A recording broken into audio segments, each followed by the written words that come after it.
Welcome to Medical Intuition Illuminated, the podcast bringing light to the wisdom of the body. I'm your host, Laura Wise, a medical intuitive and psychic medium dedicated to helping you understand the subtle and layered ways your body communicates. Here, we explore the meeting point of intuition, physiology, and energy, approaching the body not as a puzzle to fix, but as a wise, expressive system that's always speaking.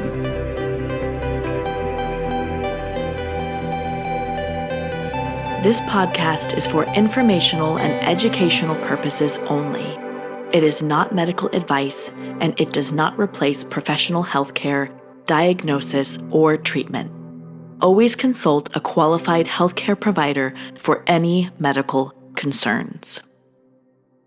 Welcome. So before we get into today's episode, I just have one brief announcement. I am launching a course called The Language of Your Body. And this course is designed to be lessons in self-healing, in that I want to teach the techniques that I use in sessions and the framework that I do to understand medical intuition and what's going on with the different areas of the body. And I want to take those tools and I want to teach them to you to be able to release those stagnant energies from your own tissues and have those tools for healing. And I'm really excited about it because I want everybody to have the ability to do this for themselves. And so there is a link on my website for the wait list for this course upcoming. I'll go ahead and link that as well in the show notes. So if that's interesting to you and something that you want to learn, go ahead and check that out. But let's go ahead and get into my story and my journey to being a medical intuitive. So now that I have been on this podcast journey for a little bit and I have introduced you to the work that I do and why I do the work I do that way and kind of what my influences are, it's time for me to talk a little bit about who I am and how I came to be doing what it is that I'm doing. And it's a long, complicated journey, definitely not linear in any fashion. And so this is going to be over the course of several episodes. And I've been considering the format for it, but we're going to start with chronological because I can't wrap my brain around any other way. And I think that when it comes to the end of my story, it makes a lot more sense when you understand where I've been and where I've come from. So we're going to start with that. So I personally don't consider myself to be a quote unquote naturally born medium where I have, a whole bunch of experiences that happened to me when I was little, where I was predicting things or talking to spirits. But the reality is that I don't actually know. There are great chunks of my childhood that I don't remember. I don't remember a lot of experiences. I have definitely some kind of peak moments that surface, but as a whole, there's a lot of missing pieces. And, I suspect a lot of the reasons for this, a big one being there was some capital T trauma that happened when I was pretty little that I won't go into here because that's not what we're focusing on. And it's kind of irrelevant to the rest of the story.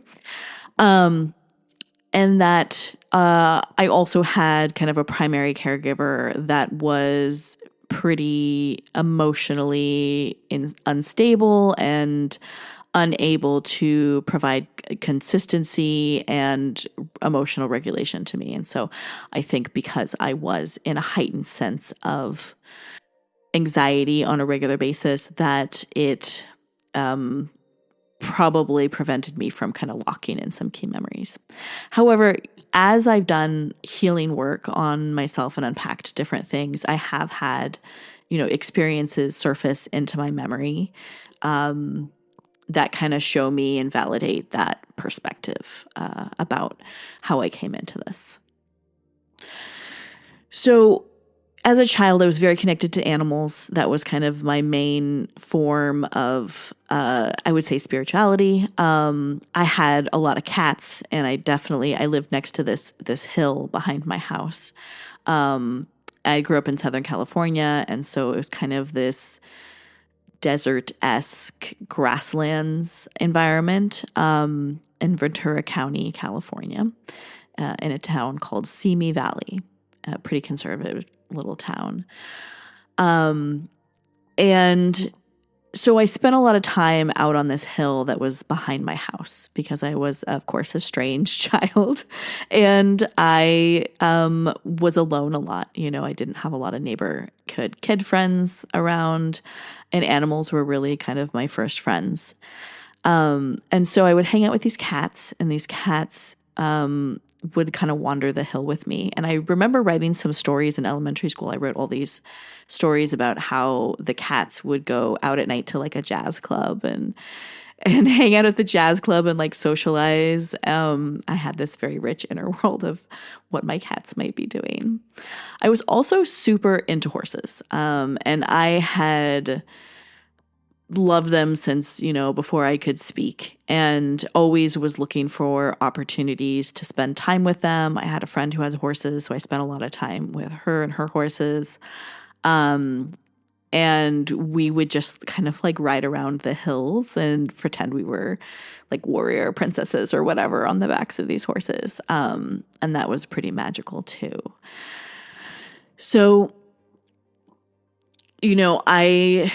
growing up, there wasn't a lot that really stood out as far as pointing to kind of what I would do later in life. And so by the time my parents were pretty agnostic through my childhood. And so I didn't really grow up with kind of a lot of religious dogma, quite the opposite. My dad would joke about like a pedestal with nothing on it and say, "There's nothing sacred."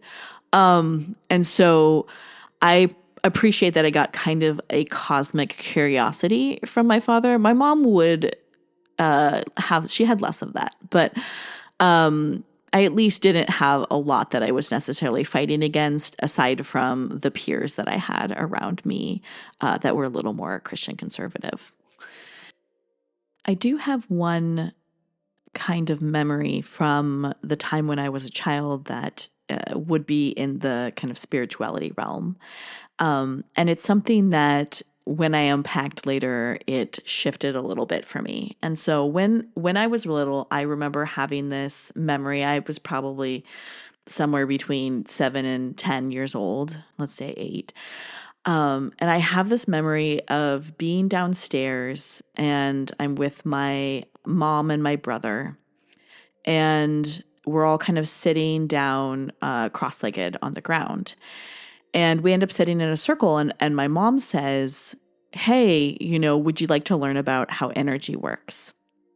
And I say, "Okay, interesting." My brother and I both kind of agree. And we put up our hands, kind of towards each other on either side, right? So we're kind of forming a circle with our hands like an inch or two apart on either side. And we're kind of practicing feeling the energy between our hands and feeling how that is. And then we kind of go to practicing just having our hands in front of us between each other and playing with the energy of how far apart our palms are from each other and kind of the push-pull with that. And it was really the first time anyone had ever spoken to me about energy. And it's really interesting because this is very not on brand for my mom. This is not, she really wasn't a spiritual person. She didn't, have any kind of spiritual practices of any kind. This is not knowledge that she would have naturally kind of been drawn to. And so, it seemed a little odd, but I didn't really think anything of it at the time. And I just had this memory. And sometimes I would think about it. And then years later, when I was an adult, I was kind of thinking about this again. And I went and I asked my mom and I asked my brother, and neither of them had any recollection of this happening. And to me, this was like a very potent memory. It had been really impactful. Again, it's something that I had thought about several times off and on throughout life, and kind of used it later as I developed my spirituality as kind of a point of curiosity. But they literally could not recall this experience ever happening, either one of them. And over time, I came to the conclusion that this was actually something that my own guides had shown me, and they had shown me in a way that, to my child mind, made me feel safe in the moment, with people that I knew that were familiar in my house, that, it was somewhere where I felt like I could explore these things, and it wasn't like some, to my child mind, a stranger doing this, which is really interesting. And so, perhaps it was kind of a dream that I had that I cataloged as a memory, or something along those lines.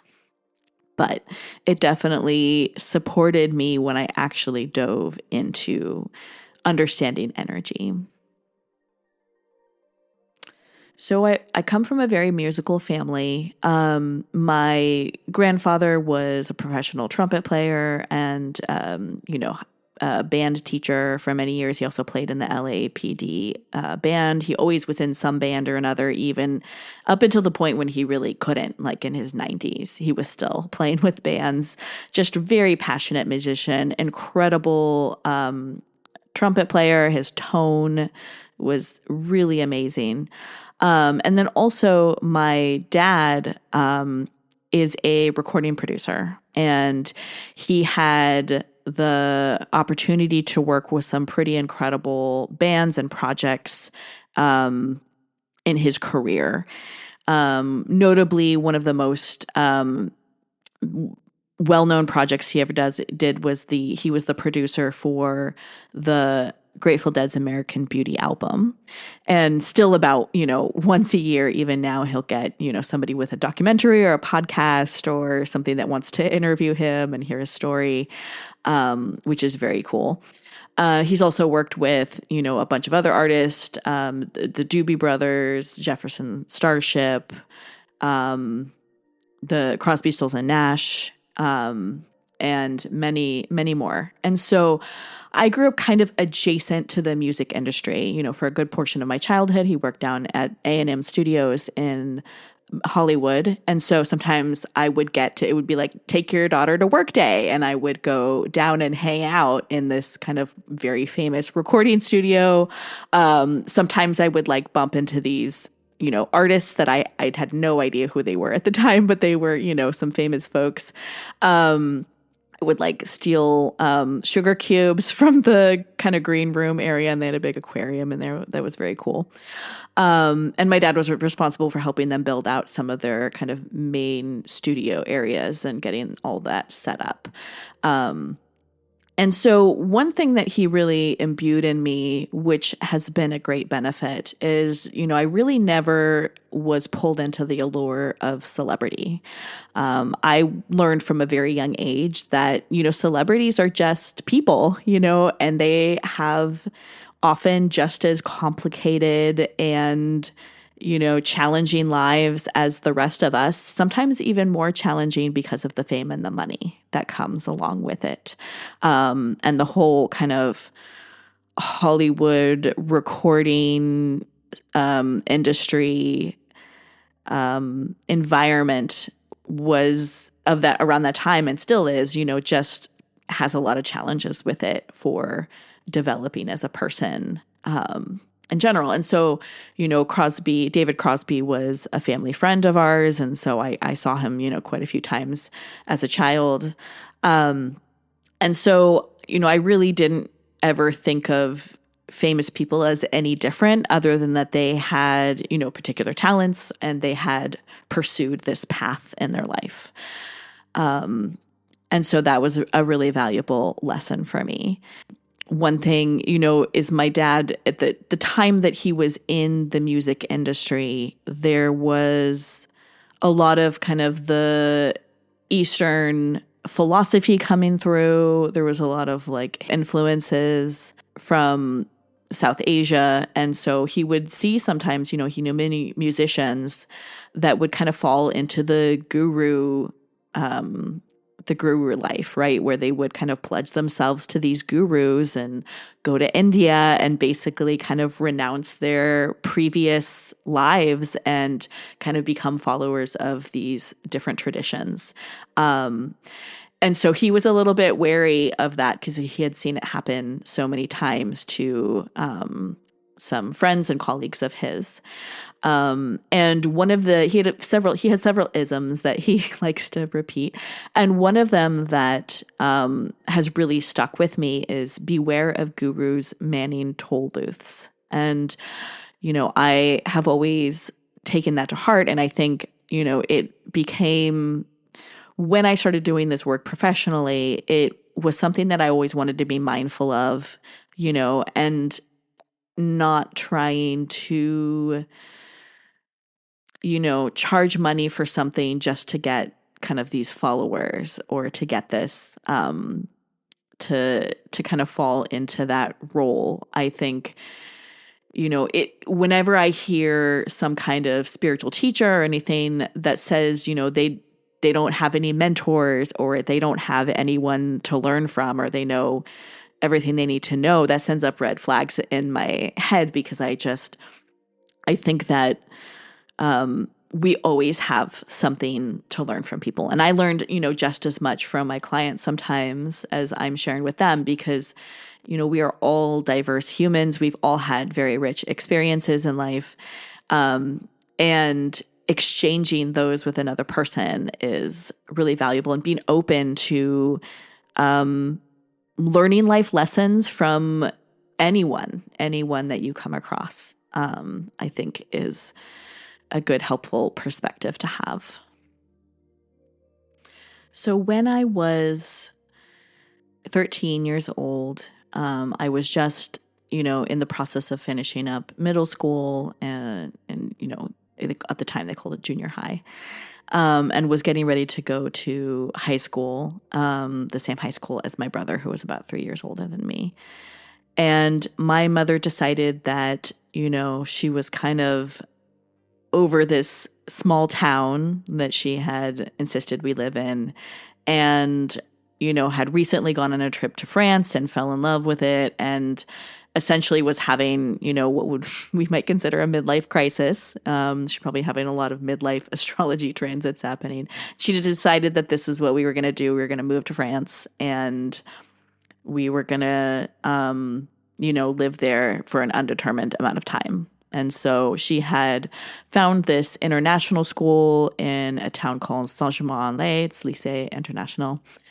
And my French accent has deteriorated considerably in the time since. But it, and she had gotten me in based off of some of the writing that I had done in my English class. And then by proxy, she was able to get my brother kind of into the school as well, to have us both go there. And, she just basically decided and told my dad, this is what we were going to do. And so we sold the house that we had at the time and packed up as much of our stuff as we could in one of those kind of crates that just goes and sits in the desert for a while. And then, basically packed as much as we could into these giant duffel bags. We had 4 of these like massive human-sized duffel bags and basically moved to France. And we didn't really have much of a plan. We had kind of a temporary rental that we had for a month, and we had some time before school started, and we were going to look for a place. So we landed in Paris, and we're in Paris for this time.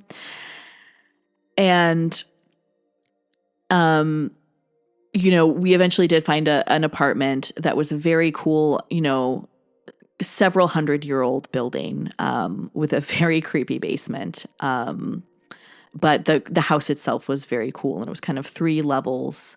And it was right off of the main town square in this French town. And in that town square, they would have, farmers markets 3 days a week that just had everything you could imagine, the freshest, most amazing food.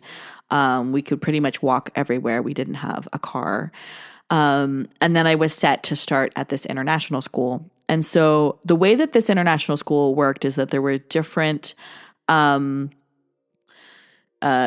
were called sections, and they were by country. So there was both actually an American section and a British section, and then there was Norwegian section, Swedish section, Japanese section, and so on. And so you would have most of your classes in French with other students from different sections, and then within your own country section, you would have whatever your language was. In my case, English, and then history classes in your language. So basically, I didn't know any French going into this. And so I was put into a special group of students that were kind of first year language learners for French.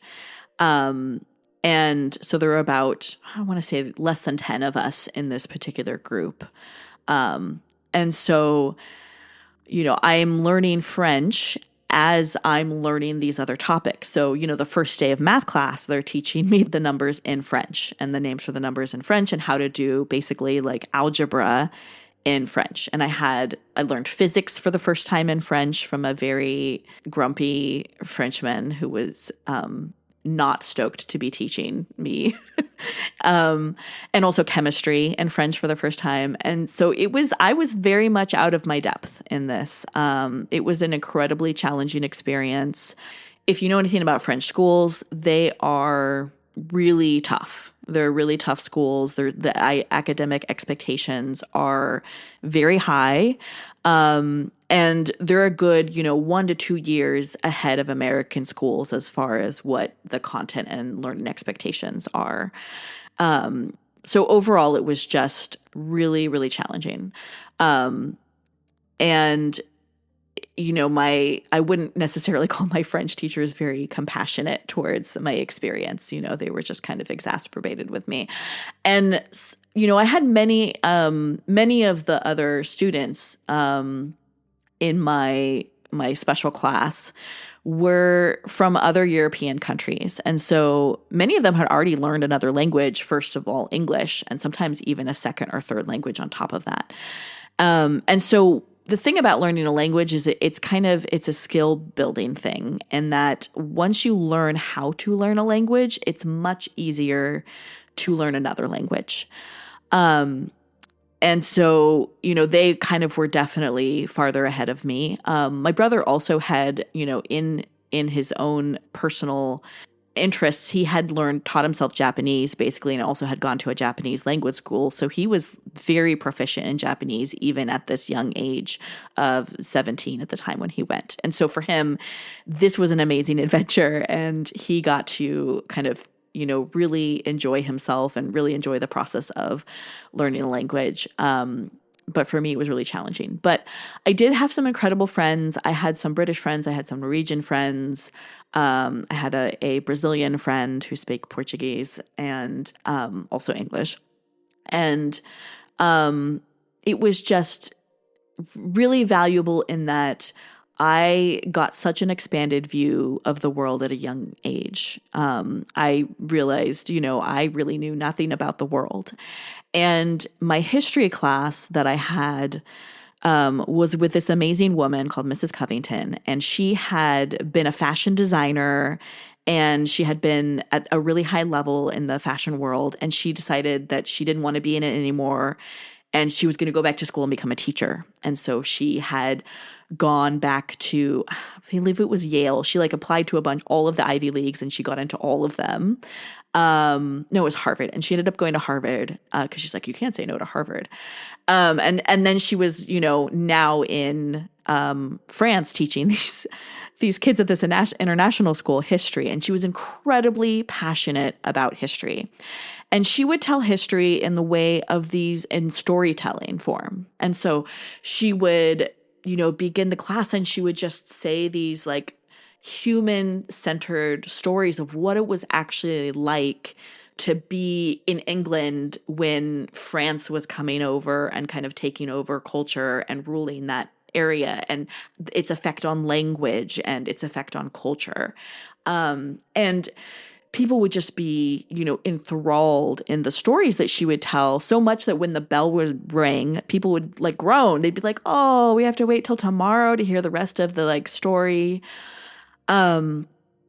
And she would just do these incredible assignments where she would talk about how history is, she would write out the way that history goes, like as a diagram. And then she'd encourage us to be like, how do you think the timeline actually works? Like, is it cyclical? Is it spiral? Is it whatnot? And she really, pushed us to think at such a higher level. And I really appreciate the history we were learning was really from a European-centric perspective. So I was learning about things that I never would have learned about to the depth of in an American classroom, where it's really, American-centric history, and a lot of that is sometimes questionable on the perspective that they're taking. But I was really learning about kind of the history of the Western world in such a more detailed way. And it really awoke in me this love of history and this love of geography from a young age. And so at the end, we stayed about a year, and we were trying to decide what to do next. And we kind of were out of money at that point. And my mom had, she really wanted to stay another year, but that just was not in the cards. And so, we decided to come back to America, and there was really a question of what we were going to do or where we were going to live. And through this process, my mother had really decided that she was done being married to my dad, and that she wanted to separate. And, I was given the choice of whether to live with her or whether to go and live with my dad and my brother. And they were going to go up to Northern California to find a location where my brother could go to college, like a community college, and my dad could live there because he had spent a lot of time in the early days in the music industry in San Francisco, and he fell in love with the city. And he ended up in LA, kind of trapped there for decades, and had always been dreaming of getting back to Northern California. So I decided to go with my brother and my dad, and there was also one of my brother's friends, Eric, that was living with us at the time as well. And so, it was like me and these three dudes, and moved up there, and I attempted to assimilate back into an American high school experience. And it was really challenging for me. I think since having that experience living in France, I've never felt American since. And I was, at least a year or two ahead academically at that point, to a lot of my peers in the classes I was taking. So it just wasn't engaging.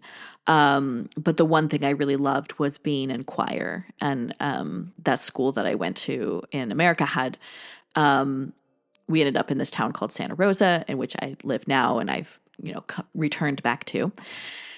And the choir was truly an incredible experience. The teacher was well known actually throughout the entire kind of choir community across the Western United States as being, one of the top choir teachers. And so that was an incredible experience. But I definitely struggled to find a place kind of in the natural flow of what's expected for American academics.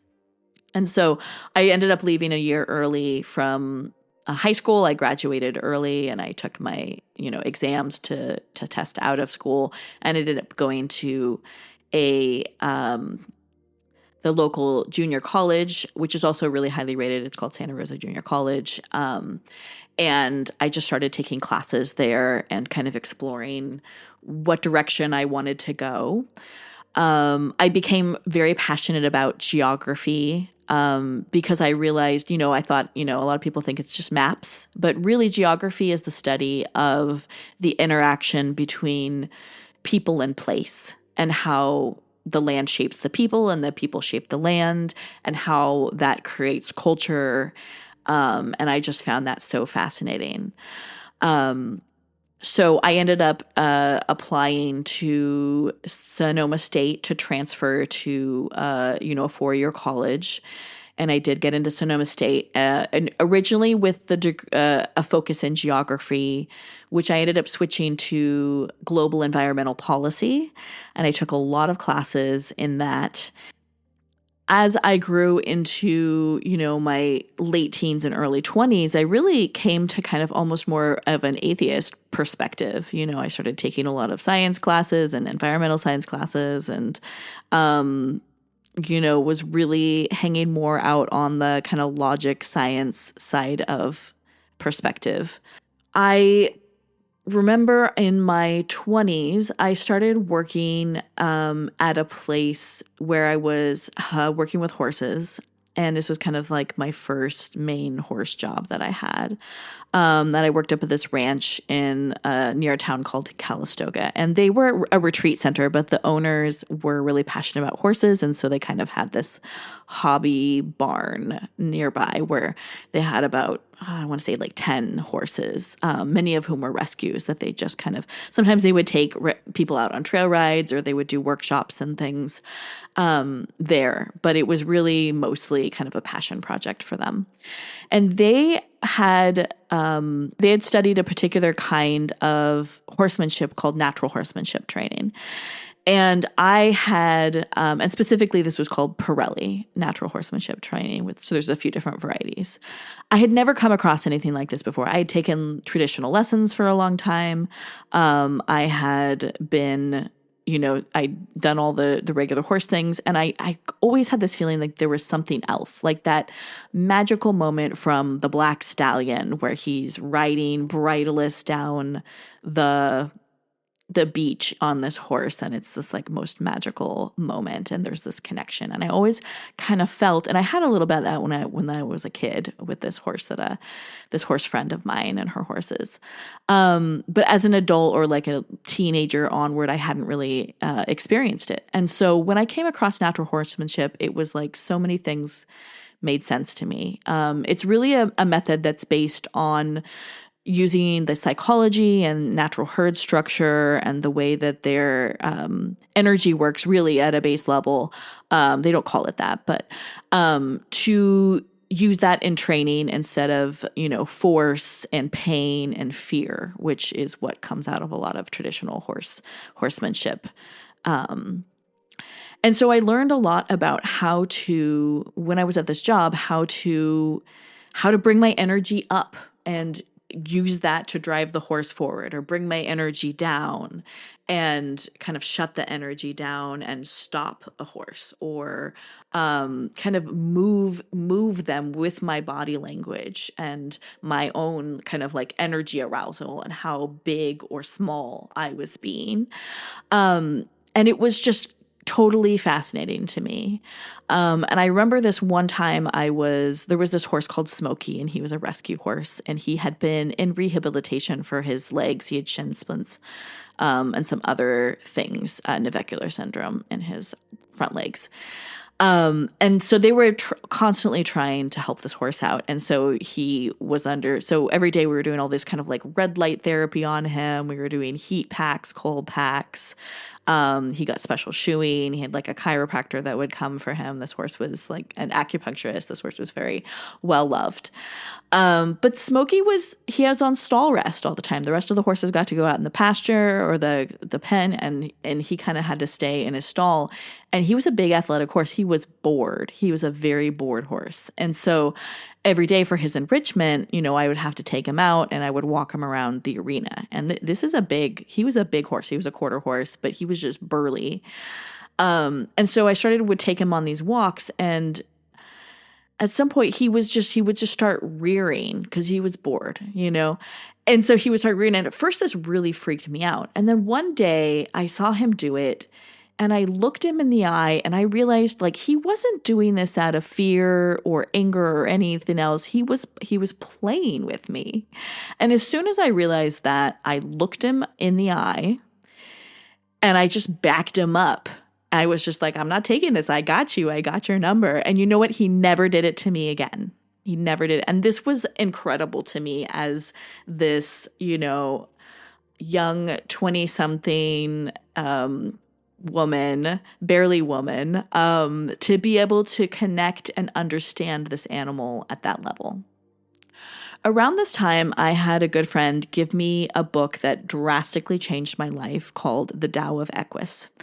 And this book was about a woman who she has over time developed a kind of methodology called equine experiential learning or equine facilitated psychotherapy, where you're basically using the horse as a tool within a therapy context or personal development context. And this book was incredible because it connected a lot of science topics with spirituality topics, with energy medicine. She talked a lot about Rupert Sheldrake and his theory of morphogenic fields, where basically, each species has its own collective consciousness that is driving it forward in its own ways.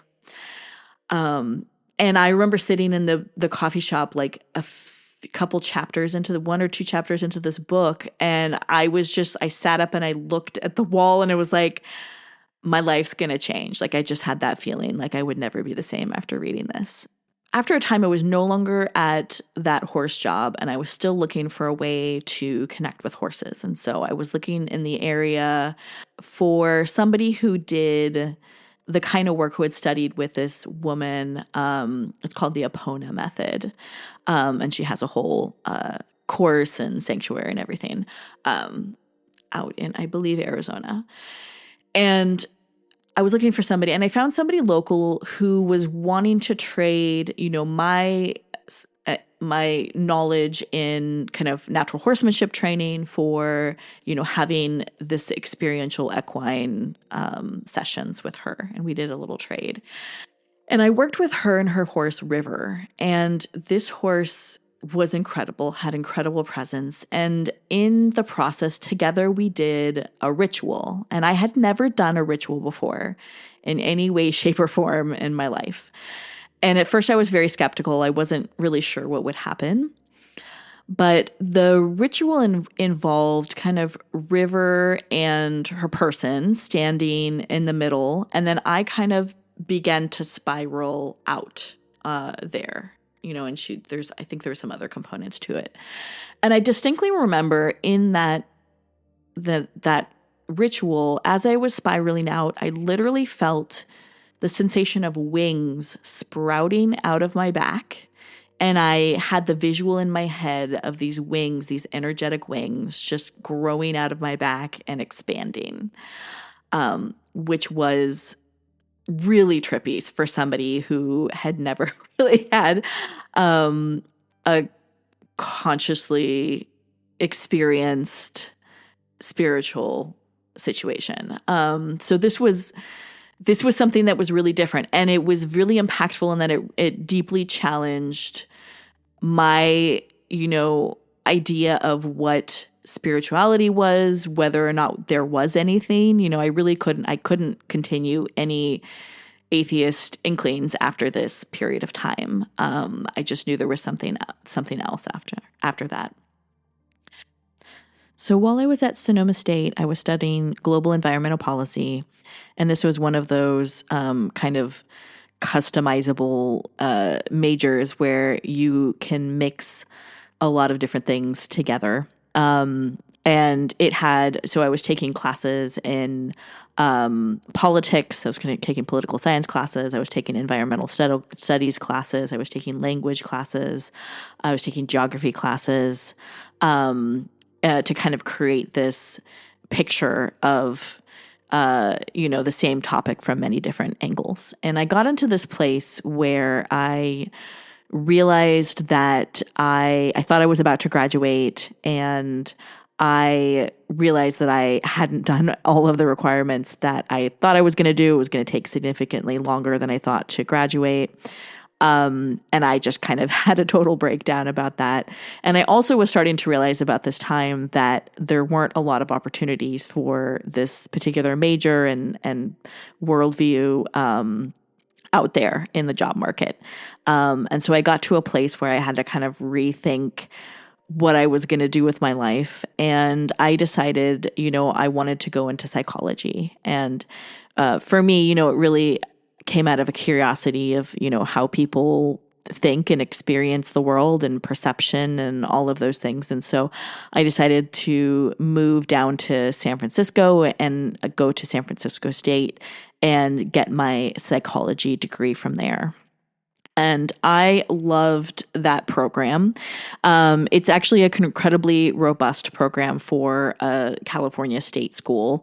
And it's really science-based. They have a really robust research department. So I took classes in research. I also took classes in kind of clinical psychology as well. And I took a lot of classes around kind of metacognition and neuropsychology and really understanding how the brain perceived the world and interpreted the world in the different areas of the brain and how that worked, and got a really well-rounded, robust education.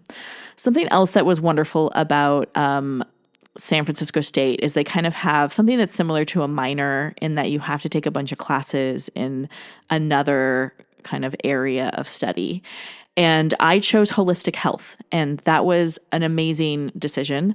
I got to take classes in traditional Chinese medicine and Ayurveda, and I had another one that was just basically looking at like human consciousness as a whole. And we talked about different things in that class. Around kind of, it was the first time I ever heard the word meme. And at that time, it didn't mean like a picture on the internet. Meme actually meant kind of almost like a collective consciousness way of thinking or perspective that a group of individuals or a culture is currently existing under. Kind of so similar, but not as literal as we now consider memes. And that gave me really an introduction into a lot of the work that I do now, and just understanding the body from a different perspective, understanding these traditional medicine systems, and really opened up my perceptions to a different way of looking at the health and wellness and well-being. And I loved having that opportunity as well. I was living down in Palo Alto, California, but I was going to school in San Francisco at San Francisco State. And during this time, I was dating somebody who was really into Vipassana meditation. And I decided at that time I was going to check it out, and so I went on one of those 10-day Vipassana retreats. They have a center in Central California, in North Fork, California, and it's this incredible property where you can do retreats. And the beautiful thing about this tradition and lineage is that they don't accept payments for anybody's first course. So you have to actually have become you have to have actually experienced the work in order to do anything related to giving them donations or giving them any money, which was very cool. You have to know what you're gonna supporting, which I thought was very cool. And this was definitely a challenging experience. It's a 10-day silent meditation retreat. And I call it lovingly like meditation boot camp, because if you don't, I went in not knowing how to meditate at all, and I came out with a tool that I still can access today pretty easily, even if I'm kind of rusty or out of practice. So basically, you go into silence and you're sitting in this retreat for 10 days, you're cycling through all your kind of like mental bullshit over and over again until you literally get sick of hearing yourself kind of think about these things. You're skill building, how to sit. You're sitting for 6 to 8 hours a day, just sitting, attempting to meditate. And the silence was really beautiful too. There would be these moments where we would, everybody's trying to avoid eye contact because you're not supposed to have any connection at all. Basically, you're in your little kind of personal world. But like there would be these moments of connection, right? Where maybe somebody would make some like art out of some rocks and leaves and bits. And then somebody else later would come along and add a little bit. Then somebody else would come and add a little bit. And so you're having this kind of delayed ongoing conversation through artwork, but you're not directly communicating with each other.